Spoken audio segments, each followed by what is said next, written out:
हर भक्त को जो भगवान की भक्ति का आनंद, भगवान की भक्ति का स्नेह है, वो इसी प्रकार प्राप्त होता, बिना विषय के, बिना किसी विषय के साधनों के। और वास्तविक आनंद वही है। तो अब जो कल का भक्त की शंका थी कि ये तो मृत्यु तो सबसे भयकारी है, लेकिन कबीर जी ने इसका उल्ट कहा कि जिस मरने ते जग डरै मेरे मन आनंद। तुम्हारा ये कैसे हो सकता है? ये होता है। अब आप ये चीज़ देखो, जब छोटा सा बच्चा है, साल 2 साल 3 साल का, माता पिता उस बच्चे को उठाए हुए हैं,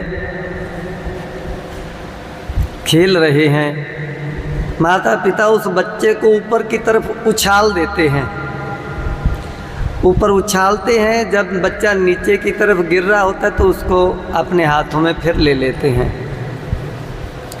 ये 1 बार 2 बार 3 बार ये क्रिया जब होती है तो उसके बाद की क्रिया के बारे में देखें हम।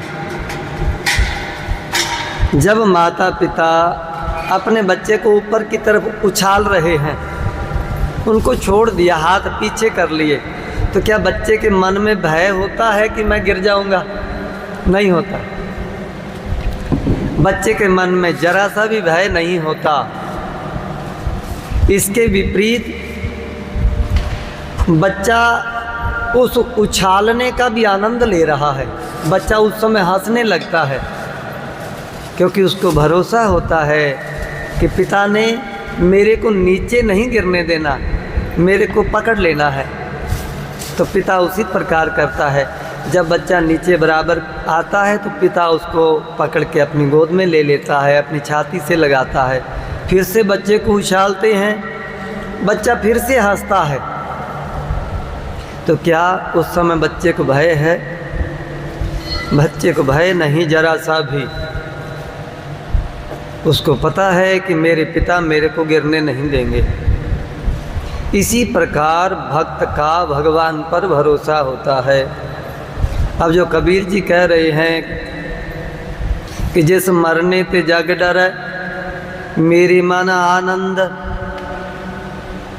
ये वही आनंद है, वही भरोसा है, वही विश्वास है जो छोटे से बच्चे के मन में रहता है कि मेरे पिता मेरे को नीचे गिरने नहीं देंगे। इसी प्रकार भक्त के अंदर होता है कि भगवान मेरे को कैसे अधोगति में जाने दे सकते हैं। जो यमदूत हैं वो मेरे को कैसे छू सकते हैं? मेरे भगवान मेरी रक्षा करेंगे। वही भरोसा, वही विश्वास कबीर जी के श्लोक में था कि जिस मरने ते जग डरै मेरे मन आनंद, मरने ही ते पाइयै पूर्ण परमानंद।